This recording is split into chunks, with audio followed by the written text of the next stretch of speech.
Hi, students. So I'm not going to give you a ton to do in terms of processing, but I wanted to give at least a little bit so the class moves along pretty well.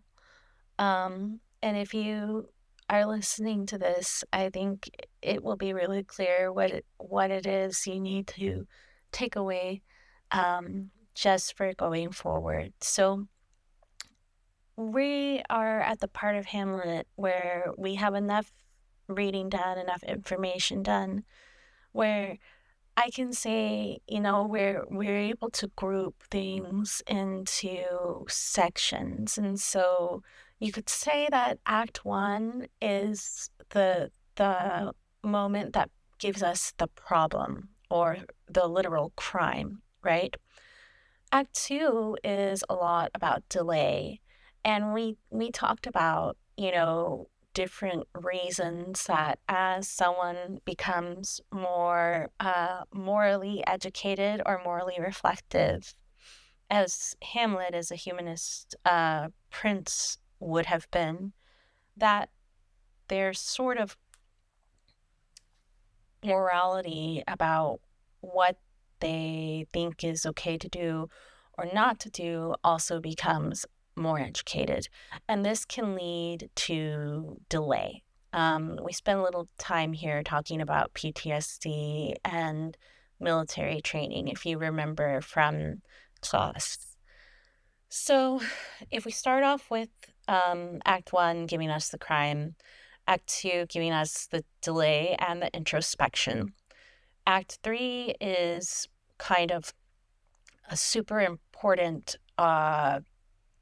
aspect of Renaissance humanism and of political philosophy generally, uh, writ large. It is conscience. Act Three is all about conscience. So, what is conscience? There's a lot of ways that we can talk about conscience, and we'll spend a bit of time with it in class. But we see a very early version of it in Socrates' Apology, where he talks about this daemon, this spirit that lets him know whether or not it is okay for him to do or not to do something.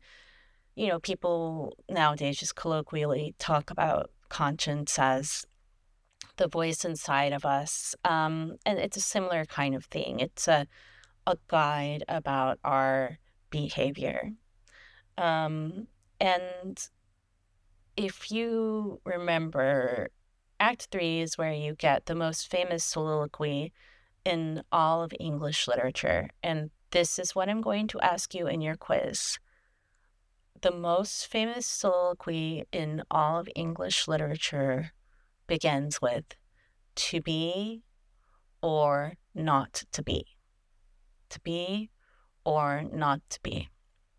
Now, most of the time, this speech is interpreted as a speech about suicide. To be or not to be, that is the question. And we can see why that might be something Hamlet's giving thought to, because in the beginning, he makes different allusions to not wanting to be alive or to, only the prohibition against suicide is the thing kind of staying his hand. He seems to have kind of a morbid, distressed bent this whole time. But there's two ways to look at this speech that might be better, and that I think are more precise. And one of them is, frankly, this idea that to be or not to be, that is the question. There's prior to the question of Hamlet saying, should I live or should I die? There's a deeper philosophical question you could ask, and it goes back to ancient Greece, and it's what Nietzsche refers to as the myth of Silenus.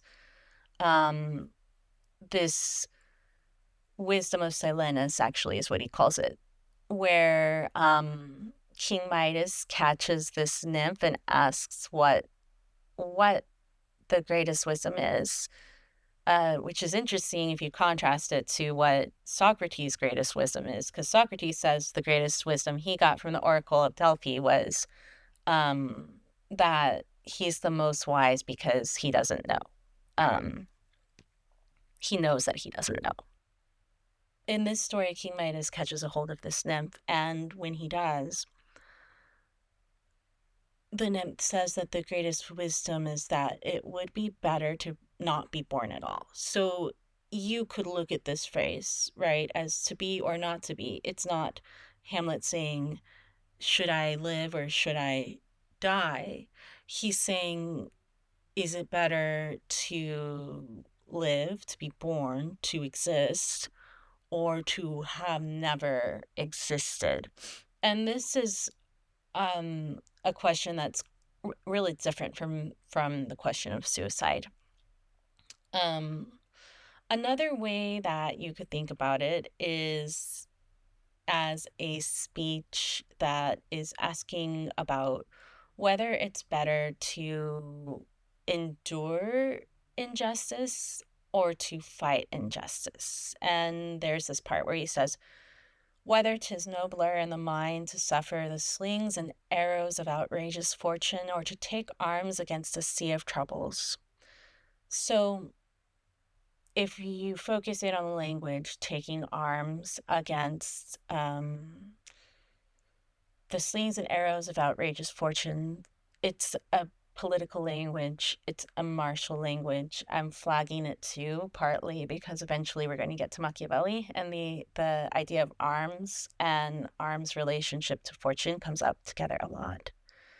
Um, the the presentation here is in a world that is filled with so much corruption, because that's one of the big points I want to make for you about um, humanism generally, or what humanism brings to the table here. It's kind of an extension of the point we made in class about the more morally educated someone becomes, the more sensitive to the injustices of the world they become. Um, and the more grief this can bring. The example we gave in class was one that came from my time at the Naval Academy, where one of the things that we were studying or wondering about is why, had the rate of PTSD gone up as much as it had, and suicides from PTSD gone up as much as it had. Well, one compelling theory was that as soldiers became more educated in ethics, which is good, right? So that they can make ethical decisions. Those times when they could not minimize the damage as to the point of zero casualties, because they would want to minimize it to where there were no casualties, right? But if they undertake a plan that minimizes casualties and there are still casualties, the whole process they've gone through to get to the point where they can make these kind of decisions in a way that is more ethical than it may have been in the past is also going to mean that they're interiorly going to be in a lot of grief, a lot of loss, over what it is that their actions cause, whether or not they tried to minimize the damage in the first place. Now, in this context that we're talking about and that Shakespeare's interested in, we have this blossoming kind of moral philosophy, of humanism, and of the ennobling of the human spirit, right? And we see this with how Hamlet and Ophelia and Laertes, in different ways, actually all the people in that age group, they seem to be a little more with it, or a little more aware of what the moral problems they're facing are than their parents, than their elders. Or their elders seem morally corrupt or morally obtuse. And so there's this implication that these people have become more morally developed, even though they're the younger ones, they're the younger generation, and they're not the ones in charge. Well, why might that be the case? Well, they're growing up in this period of humanism, and they've been educated in the humanist schools. Extending all of that, go back to this part in the speech, the soliloquy. Whether 'tis nobler in the mind to suffer the slings and arrows of outrageous fortune, or to take arms against a sea of troubles. What Hamlet is saying here is not just that he has this sort of private despair that he has to wrestle with, but also my ability to see the world. He's saying, I see its corruption.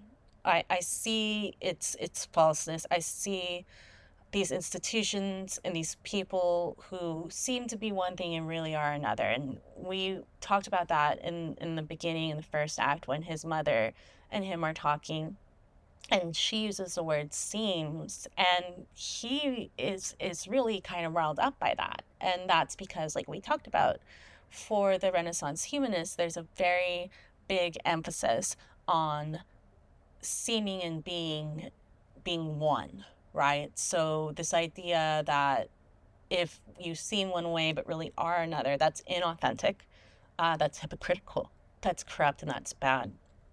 Okay, Hamlet is definitely the kind of person who really cares about that, and that fits with his education in this period.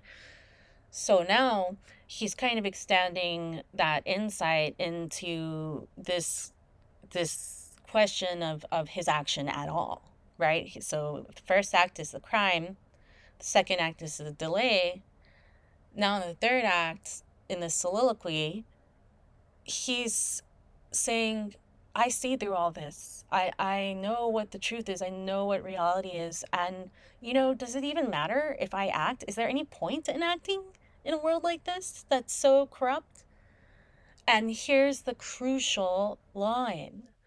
Thus conscience does make cowards of us all. What does conscience mean here? It doesn't mean guilt. It means thought. It means reflection. It means thinking. It means using the sort of ways that you have honed and developed your moral sense to reflect on the particulars of the world around you and to determine how to act, right? It's moral reasoning. It's conscience, right? Moral reasoning is conscience, and it emerges from two things. One is this type of education that we've talked about that's meant to liberate the human soul. And the other is from the inward moral examination that is a part of Renaissance humanism, and that figures like Erasmus emphasize, right? And as we pointed out earlier, this is again easy to tie back to Socrates. But conscience makes cowards of us all, potentially, because for Hamlet, the analysis is paralyzing to him. And the way the speech ends, it ends not in resolve, but in like quietness and tension. He doesn't finish what he's saying because Ophelia enters the room. And this is going to be where we'll take up when we get into class.